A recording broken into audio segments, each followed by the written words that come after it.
Saudara, KPK membuka peluang untuk memeriksa siapa saja, termasuk Gubernur Sumatera Utara Bobi Nasution terkait proyek jalan di Mandailing Natal, Sumatera Utara yang kini tengah diusut. Merespons hal itu, Bobi Nasution mengaku siap dan menunggu surat dari KPK jika dirinya hendak diperiksa.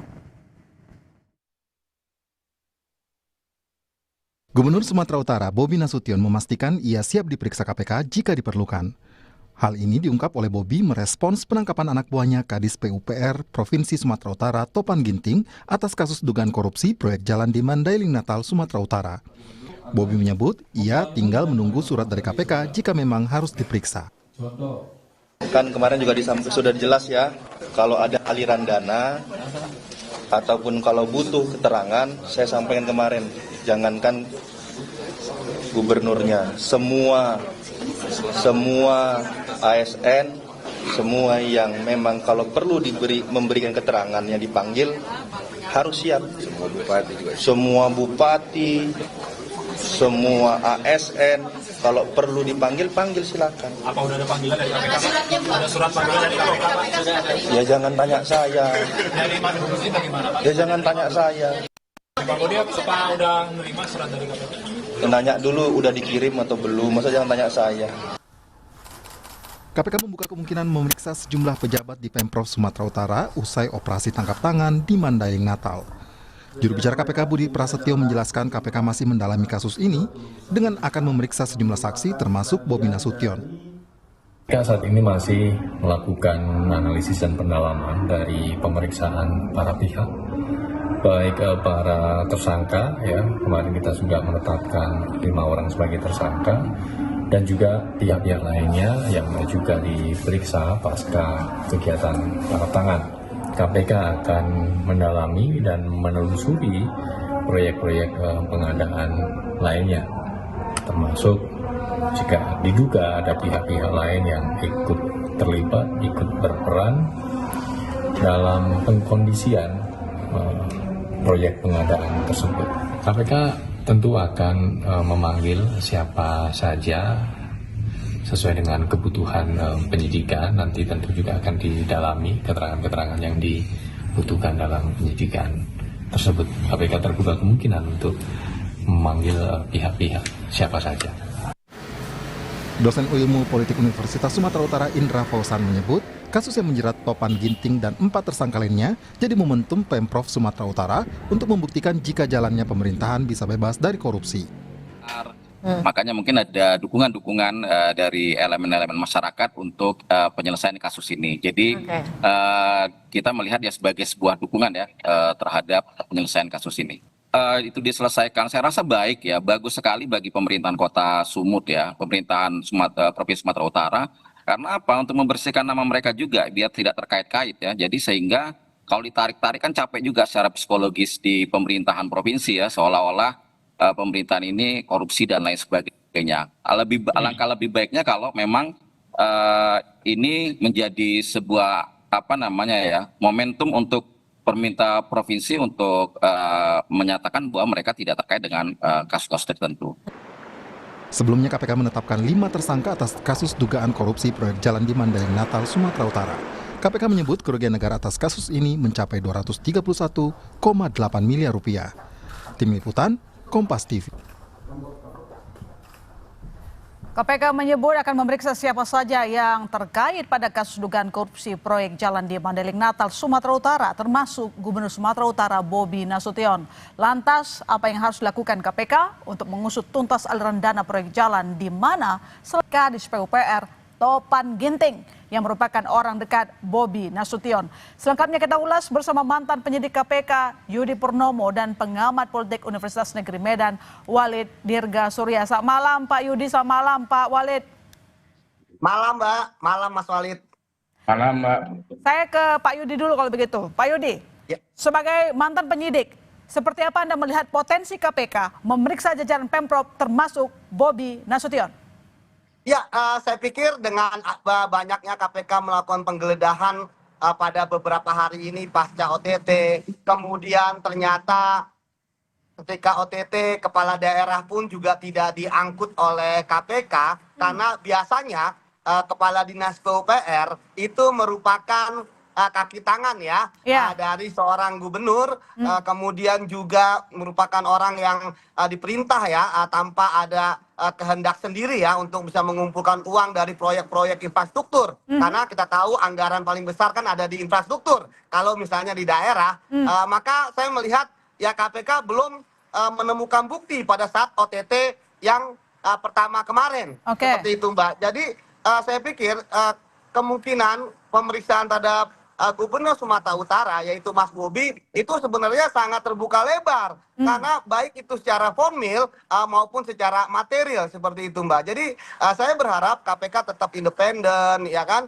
Kemudian yang paling penting adalah bagaimana KPK mampu untuk mengembangkan perkara ini karena kalau dia lihat konstruksi perkaranya saya lihat ini kan proyeknya belum jalan. Ya. Dan kemudian yang baru masuk hanya 200 juta dari permintaan 4% 8 miliar. Oke lah untuk karena hal ini tapi ini yang menarik loh Mbak bahwa seorang kepala dinas PUPR yang baru dilantik gitu ya itu sudah berani untuk kemudian meminta uang kepada pengusaha yang sudah arah melintang ya dalam proyek-proyek infrastruktur di Sumatera Utara. Artinya bahwa tidak mungkin menurut saya dia bisa bertindak sendiri. Itulah keanehan-keanehan yang menurut saya yang harus dibuktikan oleh KPK. Ada dua hal yang sangat penting ya.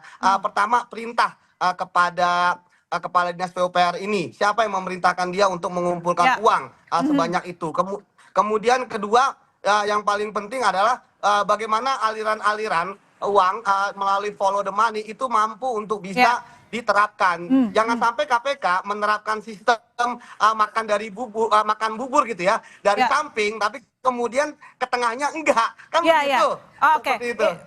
Gubernur tangan kanannya Kadis PUPR. Nah, menurut Anda sebenarnya gubernur tahu atau tidak meskipun proyeknya belum jalan tapi kita tahu waktu di lapangan dalam melakukan survei gubernur ikut loh di sana.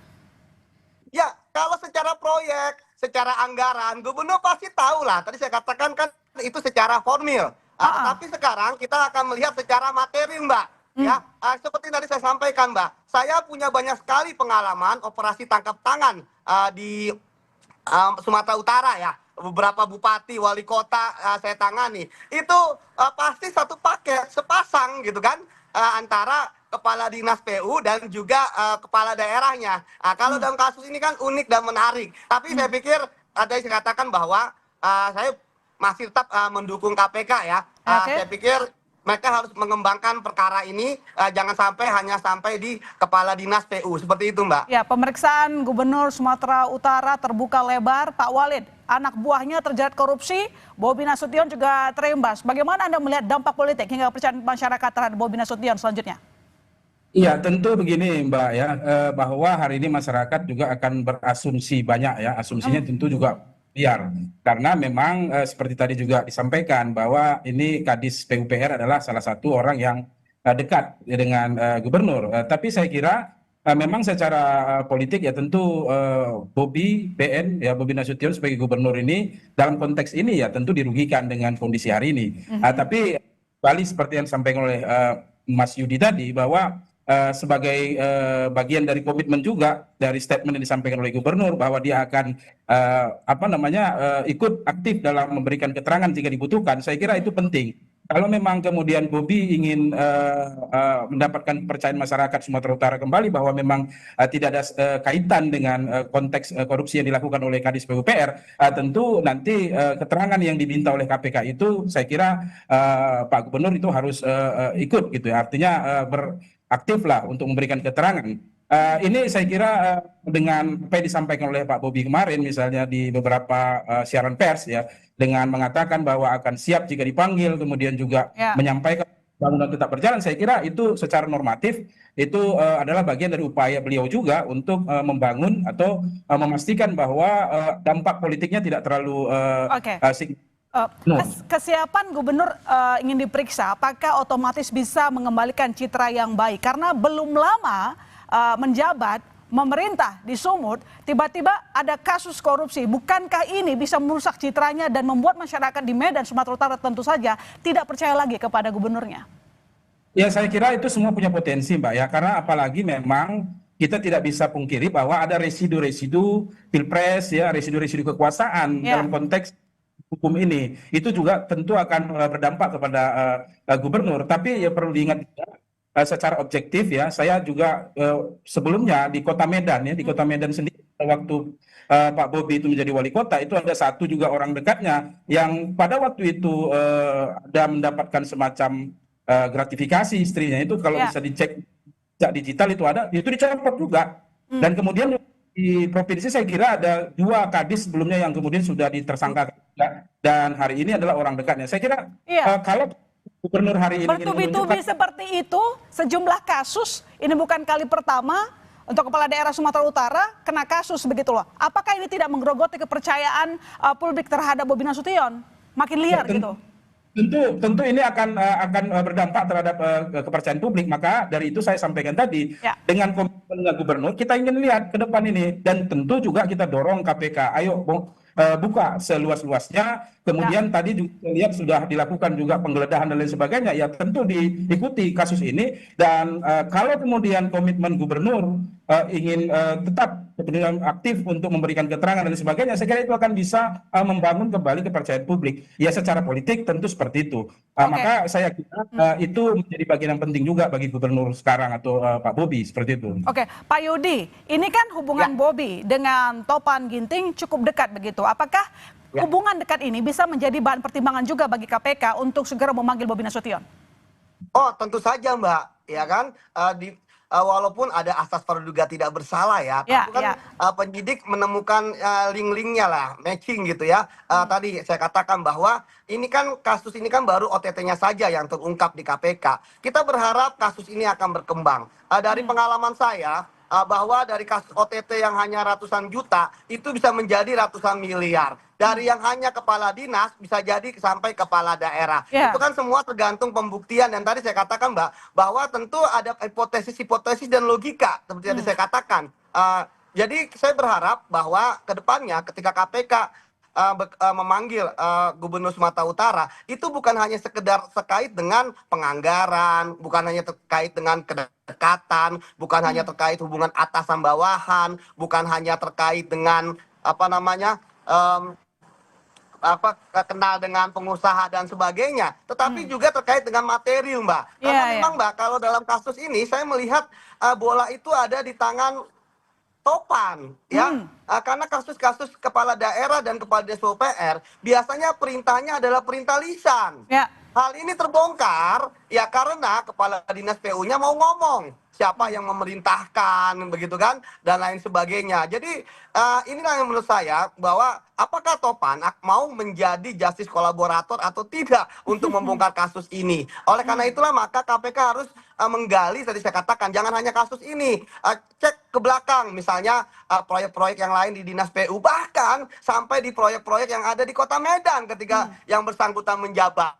Sehingga bisa ditelusuri bagaimana sebenarnya modus-modus dan juga cara-cara dia untuk melakukan korupsi. Karena, Mbak, cara ini sangat kasar loh, Mbak. Bagaimana kita tahu e-katalog diakalin supaya sudah tahu siapa yang menang. Kemudian ada permintaan 4%. Iya, ada permintaan 4% gitu kan. Dan yang ini menarik, Mbak, 4% ini kan jatahnya kepala dinas PUPR. Sementara kita tahu bahwa proyek itu, apalagi aspal, Mbak, itu adalah 20% gitu kan. Dan uangnya dikemanakan gitu ya, harusnya diusut itu. Betul. Jadi masih ada 36 miliar lagi ya kan ketika proyek ini realisasi, begitu, Mbak. Iya, baik. Pak Walid, sebagai warga Sumut, seperti apa Anda melihat sosok Topan Ginting? Dia dapat promosi jabatan cukup sering ya di era Bobi Nasution. Baik, saya kira memang sebagai bagian dari ASN ya, dari Kota Medan sampai dengan provinsi, ya mungkin dengan promosi-promosi yang didapatkan oleh Topan Ginting, saya kira ya tentu itu bagian dari upaya beliau ya. Dan saya kira juga ya, tidak hanya Topan Ginting, tapi banyak juga di daerah lain itu bahwa ada ASN yang melejit, jadi kalau bahasa melenting gitu ya. Jadi itu wajar-wajar saja sebenarnya selama memang ya seperti tadi bahwa karir itu didapatkan dari hal-hal yang saya kira tidak kemudian merusak korupsi seperti itu. Jadi memang Topan Ginting salah satu yang kita lihat di Sumatera Utara, khususnya di Kota Medan misalnya, adalah salah satu aparatur ya, sipil negara yang memang moncer lah gitu ya, karir memang mungkin dianggap dapat bekerja dan lain sebagainya oleh pimpinannya. Seperti itu saya kira, Mbak. Pak Yudi, singkat saja, KPK bagaimana koordinasi nanti dengan pihak lain seperti PPATK untuk mengetahui usut aliran dana, kemana larinya? Ya, tentu akan sangat mudah ya berkoordinasi karena sudah sering kerjasama. Saya sepakat bahwa harus ditelusuri melalui transaksi-transaksi keuangan. Tapi Mbak, yang paling utama adalah saya melihat ini lebih banyak kepada uang tunai. Karena saya melihat orang-orang ini kan adalah orang-orang yang sudah berpengalaman. Orang-orang yang paham kalau mereka pakai transaksi rekening pasti ketahuan. Oleh karena itu mereka akan mengedepankan dengan cara tunai. Itu sebabnya saya berharap KPK menggeledah seluruh tempat yang ada di Sumatera Utara yang terkait dengan kasus ini, Mbak. Yang saya katakan bukan hanya kasus di Sumut, tapi juga kasus ketika yang bersangkutan tersangka ini ada menjadi pejabat di Kota Medan. Seperti itu, Mbak. Ya, kita tunggu kasus ini dibuka setransparan mungkin. Terima kasih Pak Yudi, terima kasih Pak Wali telah bergabung di Sapa Indonesia Malam.